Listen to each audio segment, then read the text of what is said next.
Sir, நாங்கள் என்றைக்குமே எதிரிகளாக இருந்தது கிடையாது. நமக்குள்ளே டெஃபினெட்லி போட்டி இருக்குது.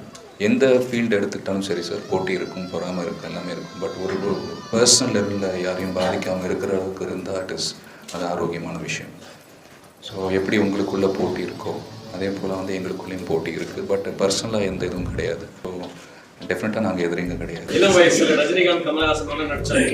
அதே மாதிரி அஜித் நடிக்க வாய்ப்பு சார் நடிச்சிருக்கோம் சார். நீங்கள் ராஜாவின் பார்வை படத்தில் வந்து நாங்கள் நடிச்சிருக்கோம். ஸோ இன்றைக்கி வந்து ஒரு படம் ஷூட்டிங் நடக்கிறப்ப கிட்டத்தட்ட ஒரு 1000-1500 குடும்பங்கள் வந்து வேலை கிடைக்குது. இப்போ மிஸ்டர் விஜய் ஒரு படம் பண்ணுறப்ப அவரோட ஷூட்டிங் வந்து ஒரு 1500 குடும்பங்கள் வந்து வேலை கிடைக்கும். நான் ஒரு படம் பண்ணுறப்ப அதே. சரி, ஓகே, ட்ரை பண்ணலாம். சரி, நம்ம நண்பர் அஜித் மாதிரி ட்ரெஸ் பண்ணிட்டு போகலாம்.